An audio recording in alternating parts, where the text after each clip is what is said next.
Olá, internautas de todo o Brasil, pessoal que está em Angola, Moçambique, Portugal, brasileiros que estão no Japão e outras partes do mundo, né? Uma boa noite. Aqui nós estamos aí ao vivo pela Clique TV UOL, às 19 horas do dia 20 de julho de 2011. Né? Muito obrigado pela presença de vocês aí em nossos programas. Espero muita participação aí no dia de hoje, né? E nós temos aí hoje uma grata surpresa de trazer uma pessoa excepcional, um grande profissional da área de telecomunicações, do mercado de contact center. Tá? Eu tive a felicidade de conhecer e trabalhar com esse grande profissional em 99, né? E ele foi o primeiro presidente da ACS, Algar Call Center Services, que hoje é Algar Tecnologia. Tá? Então, tenho a grata surpresa de apresentar para vocês Nelson Casselli Reis. Nelson, boa noite. Boa noite, amigo Kendi. Boa noite, internautas aí do Brasil, de todos esses países de língua portuguesa que o Kendi colocou, e principalmente dos nossos amigos que estão lá no Japão. É um prazer estar aqui com vocês para poder trocar umas ideias aí com o amigo Kendi daquilo que a gente fez ao longo desses 30 anos de telecomunicações. Espero que possa ser interessante, que eu possa contribuir de alguma forma aí com a curiosidade de vocês e com o desenvolvimento daquilo que aconteceu no nosso país com tecnologia, né? Para quem viu comutação manual e hoje está com 4G dentro do bolso, em 40 anos é nada para a história, né? Perfeito. E a gente fez um desenvolvimento brutal nesse país. É disso que eu vim falar um pouco aqui, contribuir com o meu amigo, que já fazia algum tempo que eu não via. Obrigado. Obrigado pelo convite. Tá ótimo. Nelson, você trabalha na área de atendimento ao cliente desde 1976. Né? Como que era o serviço de atendimento ao cliente nessa época? O Kendi, em 1976, algumas cidades do estado de São Paulo, por exemplo, como Batatais, Orlândia, Franca, o telefone, a pessoa tirava o telefone do gancho, rodava uma manivela, numa mesa caía uma chapinha, a telefonista enfiava um fio que a gente chamava de pega, jack, né? Que era o jack, Isso. E atendia. Falava: alô, com quem que o senhor deseja falar? E do outro lado a pessoa falava: com o Kendi. Ela sabia de cor qual o número que era o telefone do Kendi, ia lá com a outra pega do outro lado, colocava no número do telefone do Kendi e acionava uma campainha que tocava o telefone lá. Era tudo manual, o atendimento ao cliente era tudo manual. Nesse processo existiam centenas, milhares de operadoras que era quem fazia a comutação. O serviço de contact center era um contato do cliente com a telefonista, para no máximo saber qual que era o número do telefone da pessoa, e ela normalmente sabia de cor. Uma ligação telefônica naquela época de Uberlândia, que é a cidade onde eu moro, onde eu trabalhei. Interurbano era complicado, né? Então. Interurbano tinha que ser com hora marcada, né? Para falar com São Paulo a gente tinha que marcar, tem 4, 5 horas de demora, então eu pedia cedo para falar às 5 horas da tarde. Ou pedia para falar no Rio de Janeiro no dia seguinte, né? Era isso que era o relacionamento empresa-cliente naquele tempo. Bacana. E como que era o processo de controle? Era uma coisa muito engraçada, porque quando a ligação começava, acendia uma lâmpada embaixo da mesa da telefonista e ela botava um pedaço de papel e tinha uma máquina, um relógio desse tamanho, e ela com uma alavanca puxava o relógio e começava a marcar o tempo.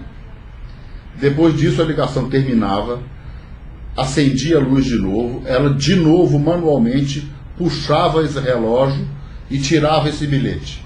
Esse bilhete ia para uma área que tinha dezenas de pessoas, essas pessoas tinham que marcar quantos minutos tinham sido a ligação, quanto que custava a ligação, calcular a ligação, e ia para uma outra área maior ainda para ser perfurado o cartão, para depois se fazer uma fita e cobrar talvez com 60, 90 dias essa ligação do cliente. Puxa vida, né? Qual foi a primeira evolução tecnológica que você se recorda? Eu acho que nós tivemos nessa época, né, nessa década de 70 no Brasil, o fenômeno da implantação do DDD e do DDI. A Embratel fez um trabalho espetacular, o General Alencastro, a Telebrás, e aquilo a gente foi implementando automação nessas centrais manuais de atendimento para centrais automáticas com descagem direta à distância.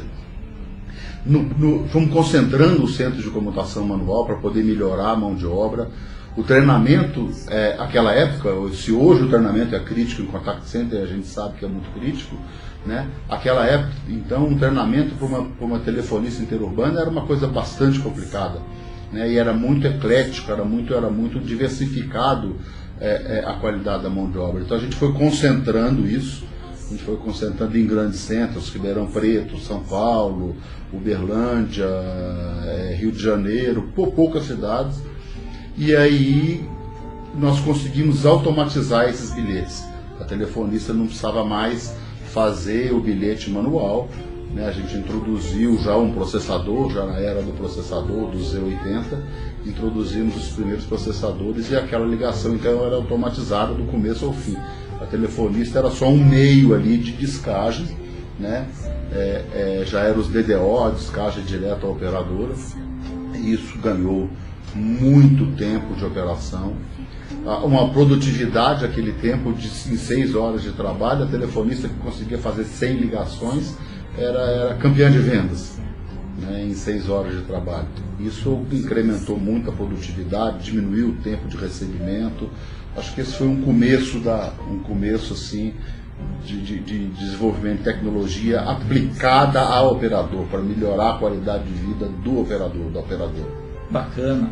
Ô Nelson, e assim, no seu ver, né, que participou de tudo isso daí, né, como se deu o início do serviço de call center nos modelos atuais, que o pessoal está acostumado agora? Eu lembro muito bem, aí lá na CTBC, que quando a gente começou a lançar aqueles famosos tridígitos, que existe até hoje para os serviços de segurança pública, né, para bombeiro, polícia e tal, todo mundo queria tridígito. Para quê? Para poder entrar em contato mais fácil com o cliente, para receber ligação mais fácil do cliente. Eu até, da minha amiga Luísa, do Magazine Luiza, que ela brigou tanto com o nosso querido Luiz Márcio, lá de Franca, para conseguir um tridígito para o Magazine Luiza. Né? Explica um pouquinho o tridígitos aí, pessoal, que eles talvez não... O tridígito, para poder falar com a loja, você tinha que discar o número da loja. 236-6505. Né? E caía no Magazine Luiza, por exemplo, estou dando esse exemplo, fazer qualquer outra loja. E se perguntava preço, enfim, tinha as primeiras informações básicas do produto. O tridígito simplificava isso. Se você discasse 139, esse 139 poderia ser de uma loja, e você poderia então tá atendendo o seu cliente de uma forma mais simplificada. Vieram os primeiros serviços especiais, 130, hora certa, 134, serviço de despertador. A gente começou a verticalizar o serviço e dar um atendimento. Tsunami, 198. 198, o bombeiro que tem até hoje, né, que presta um grande serviço para a gente. Então eu acho que esse foi um começo. E logo depois, ou em paralelo com isso, começaram as empresas de varejo. O varejo estourou no Brasil no começo da década de 80, né? E começaram as televendas. Né? As televendas foi então aquela coisa ativa de telefonar para oferecer serviço e tal, e até hoje aí com um sucesso danado. Então acho que aí começou a modelar o que a gente tem hoje de contact center. E depois teve a abertura das telecomunicações. Eu acho que isso foi fundamental, você colocou muito bem. A abertura das telecomunicações, ela trouxe a competição para o celular, para o longa distância. Então os modelos tarifários e as promoções, né, o grande investimento em publicidade que essas empresas fizeram e ainda fazem até hoje para vender os produtos, isso gerou uma demanda muito grande de contato empresa-cliente e cliente-empresa para fazer não só a venda, mas com a solução de problemas também, né? E aí a coisa começou a ficar mais profissionalizada. Eu lembro muito bem que os bancos começaram a terceirizar esse serviço, né? Lembra da 4A? Sim. Né? A 4A foi um grande sucesso nos primeiros modelos de call porque center. o Código de Defesa do Consumidor também pedia, né, um atendimento melhor. Com certeza o Código de Defesa do Consumidor também gerou uma demanda muito grande nessa relação cliente e empresa através de contact center e vice-versa, né? Eu acho que aí foi o embrião do que nós temos hoje nesse mercado. Você falou o número hoje? Qual é o número desse mercado de emprego e de... Então, 1.200.000 pessoas que trabalham hoje no setor, um crescimento aí de 10% ao ano, então é um mercado ainda em franco crescimento, né? Beleza. Pessoal, vocês que estão nos assistindo, ligaram agora à internet, nós estamos na TV Call Center e estamos entrevistando um grande profissional do setor, que é o Nelson Cassel de Reis. Nelson, qual foi o maior motivador de se fazer um call center de grande porte no Brasil Central? Um dos motivadores foi você, que ajudou a gente a fazer esse desafio. Mas o que acontecia naquela época é que o Brasil estava entupido. Antes da privatização, não se conseguia fazer interurbano. Acontecia no Rio de Janeiro da gente tirar o telefone do gancho e ficar esperando para conseguir. O tom de linha, né? Porque a Lerge era a pior concessionária que tinha no Brasil. Exato. Então, e aí a gente tinha, e tem até hoje, eu não estou mais lá por outras razões, mas a Terecia ainda está em Uberlândia, ainda presta uma ótima qualidade de serviço, mas nós tínhamos uma capacidade de tráfego ainda muito grande que a gente podia explorar. Ora, se a gente levasse um grande contact center para lá, a gente ia gerar tráfego, né? Gerar pacotes de tráfego. E aquele tempo nem tinha um modelo hoje de vender tráfego por pacote, era chamada mesmo. Exatamente. Né? Era chamada mesmo. Era chamada por chamada. Então isso ia dar receita para a CTVC. Né? Então foi quando a gente começou a desenvolver o modelo da CS, da Algar Call Center Service, hoje Algar Tecnologia, e que o Kendi ajudou a montar, ajudou a conceber o modelo. Né? E gerar emprego pelas universidades também, né? Uberlândia tem 15 universidades, então tem gente jovem, tinha gente que fala tem gente que fala 2, 3 línguas, e esse pessoal a gente queria fornecer o primeiro emprego para eles, né? Dar essa oportunidade de trabalho. Hoje me parece que tem quase 8.000 pessoas trabalhando. Exatamente, e mais 6.000 em Campinas. Mais 6.000 em Campinas, então veja bem. Né? E um desafio enorme que nesse preparo da gente desenhando o que seria um call center, lá no interior do Brasil, a American Express, que só tinha um call center de língua latina, se eu não me engano, no México, na Argentina. Exato. Né? Tinha um no México e tinha um na Argentina, isso. E ela queria vir para o Brasil e montar um contact center no Brasil. E soube do nosso projeto, foi Uberlândia, você foi junto com eles lá? Isso, exatamente. E olhou o nosso projeto, gostou do nosso projeto. A gente esteve viajando aí para ver como é que eles operavam. E eles assinaram um contrato com a gente para a gente entregar 12 meses um contact center para 1.000 posições com 100% de redundância, em água gelada, em fibra ótica, em energia, com SLA de 99,99. Eu lembro que até o grupo motor gerador, até um número de rolo de papel higiênico extra tinha que estar no contrato que ia ter disponibilidade. E a gente não tinha orçamento, o conselho não tinha aprovado o orçamento, nós assinamos um contrato com a American Express e entregamos a operação. Então isso foi uma coisa bacana. E aí aquilo foi muito profissional, com ferramentas de última geração, né? E continuam sendo benchmark até hoje. Continua, acho que eles estão operando um padrão de qualidade excepcional, sem dúvida. Ô Nelson, e na sua opinião, o que você acha do nível de atendimento dos contact centers atualmente? O amigo internauta aí sabe, né, que nós estamos falando que nós ainda temos que melhorar muito o nível de qualidade, né? Exato. Nós ainda temos que melhorar muito. Eu acho que foi feita uma lei aí há 2 anos, Faz um ano e pouco? 2 anos. Isso. E aquele negócio do atendimento em 1 minuto, e que sempre que a gente atendesse, teria que ter uma opção para falar com a operadora, né? Eu acho que ainda falta muito. Eu acho que a gente já andou muito. A gente já andou muito a nível de tecnologia, a gente já andou muito em nível de treinamento de pessoal, mas eu acho que a gente precisa andar muito ainda como consumidor, sabe, Kendi? Eu acho que a gente tem pouco grau de exigência hoje. Né? Melhorar os processos também, né? Os processos são inadequados. Né? Os processos hoje fazem uma operadora de contact center sofrer muito. Às vezes ela tem que passar por 4, 5 telas. Nós estamos lá, ela está falando, não está? Vou passar para o meu supervisor, vou passar para o supervisor, para o chefe de atendimento e tal. Tem vezes que a gente fica ali, sem exagero, 20, 30 minutos para resolver ou para não resolver um problema, né? Então isso com processos mais estruturados, com ferramentas mais modernas, né? E depende muito da gente também, da gente exigir, sabe, Kendi? Eu acho que nós ainda estamos do lado um pouco passivo dessa moeda. Tá certo, legal. E quais são os principais desafios? Eu acho que quem opera contact center sabe que custo é igual unha, cresce 24 horas por dia. Né? Tem que cortar toda semana. Tem que cortar custo toda semana, senão entra sujeira lá. Isso, né? Exato. Agora, tem que cortar custo de uma maneira inteligente. Né?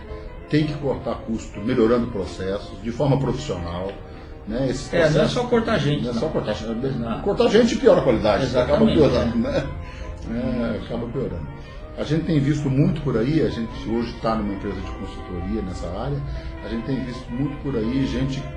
empresa cortando gente antes de rever processo. E muita gente que está revendo o processo de forma certa está tendo economia lá na frente. Eu acho que a gente tem que mudar o padrão tecnológico. Eu acho que hoje, e até por causa da escassez de tecnologia aí na última década, quem está no mercado está vendendo caixa preta. Né? É caixa preta de discador, é caixa preta de PBX, é caixa preta de gravador. Né? Tem que ser alguma coisa mais aberta. Usar sistemas abertos, que é o que está existindo hoje no mundo, né? Que precisa de menos mão de obra de desenvolvimento em si. Né? Desculpa aí os nossos amigos de IT, né?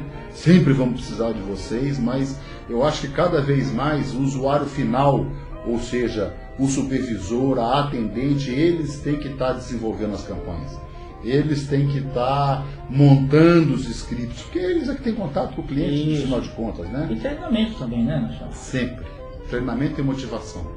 Né? Treinamento e motivação, acho que é a palavra-chave para o operador de contact center. Tá bom.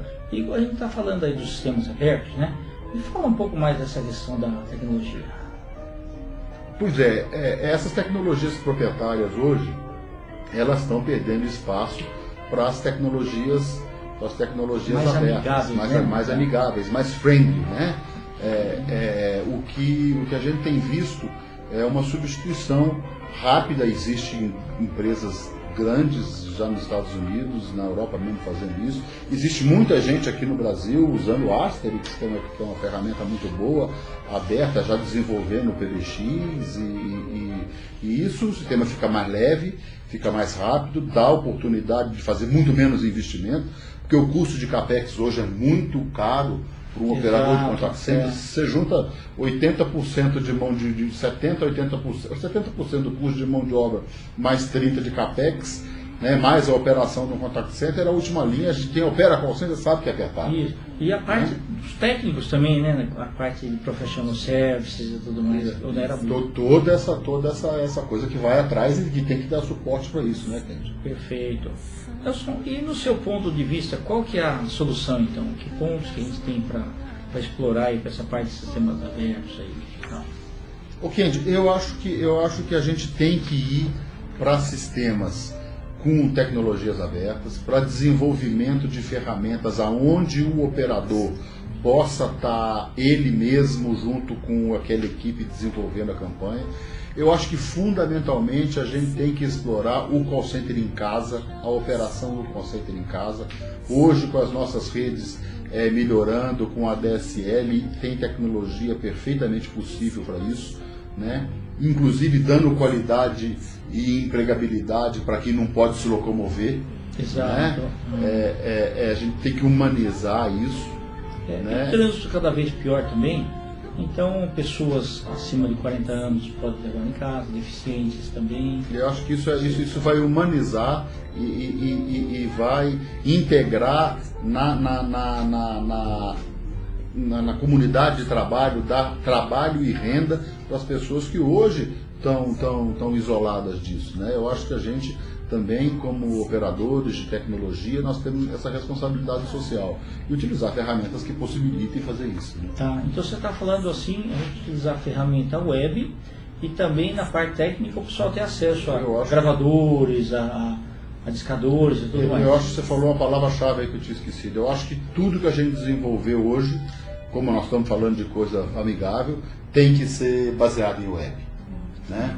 Inclusive até para o próprio controlador, para o próprio gestor do contact center. Ele tem que ter ferramenta web para onde que ele estiver no mundo, ele através de uma DSL, ele olhar um operador dele, escutar o operador dele, poder interagir com aquela operadora, até mudar, medir o tráfego, ver o que está acontecendo.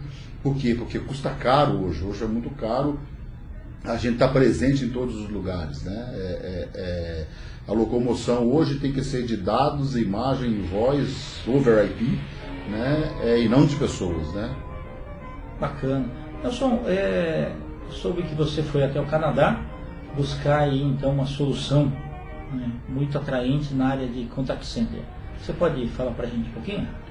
Nós tivemos há 3 anos fazendo uma pesquisa dentro disso que nós acreditamos, que eu falei agora, ser o futuro de ferramentas baseadas em protocolos abertos, e fizemos uma parceria com uma empresa que chama Arriva, no Canadá. Essa empresa, ela opera contact center no Canadá, ela opera para a Roja Communication, para a France Telecom e para a Bell Canada. Quantas PAs que ela já tem assim? No mundo, mais de 300 mil. Puxa, é um número muito bom. Expressivo, né? Expressivo, realmente. Fora do Canadá ela não opera, para não competir com o software dela, né? Ela fez uma solução baseada nisso, uma solução baseada em Asterix, mas não é o Asterix que a gente encontra na internet. Esse pessoal, esses desenvolvedores, lá no Canadá trabalharam com o Mark Spencer, que é quem desenvolveu o Asterix, e eles possuem o kernel do Asterix profissional. Né? E agregaram a isso gravadores, discadores, Workforce Manager, toda a parte de CTI, tudo baseado em web, com possibilidade de operação remota.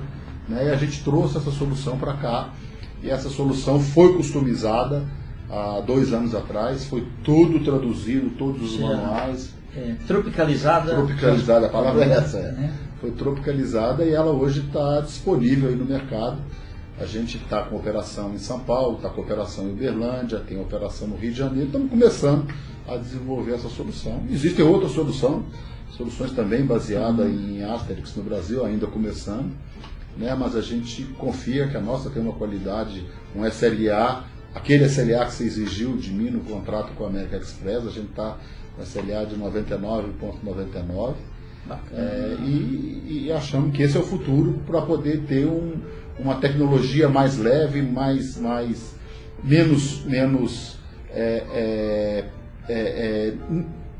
modelo é um modelo também diferente, né? Hoje o custo de CAPEX, pelo menos os dados que eu tenho, para você fazer um investimento numa tecnologia tradicional, se você colocar o custo do CAPEX mais o custo da manutenção, mais o custo da operação, pegar o custo do capital disso, capaz de você estar girando aí em torno dos R$600 por mês por PA. Né? E o nosso modelo é diferente, o nosso modelo é de aluguel. A gente vende também a licença, né, se o cliente quiser, mas nós estamos falando de coisa menor que 1/3 disso por mês, 1/4 disso por mês, com as mesmas ferramentas, mais flexível, com sistemas abertos para poder integrar com base de dados de clientes e tudo mais. E com a vantagem disso aí ser custo, então diminui um pouco o imposto, né? Sim. Porque diminui um pouco o imposto. Tá. Você quer falar um pouco mais das funcionalidades da Arriva? Então, o que o Arriva tem? O Arriva é um PABX em Asterix, ele tem acoplado a ele gravador, ele tem acoplado a ele discadores, com os 4 tipos de discadores, preditivo, aquele que dispara para todo lado, né, o programado e tudo mais. Ele tem um DAC junto, ele tem gravadores de tela e de voz, 100% das chamadas. Em paralelo, ele tem todo um grupo de CTI, de todos os indicadores. Ele tem uma ferramenta de desenvolvimento de tela de campanha, que é arrasta e solta. Não precisa de nada de desenvolvimento de software para fazer isso.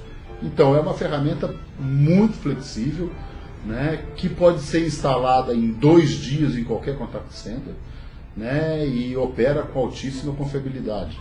Então a gente tem muita fé que isso possa estar contribuindo aí com os nossos operadores. Nelson, agora o melhor de tudo, você falou que é amigável e é web. Quer dizer, essas duas... Tudo é based.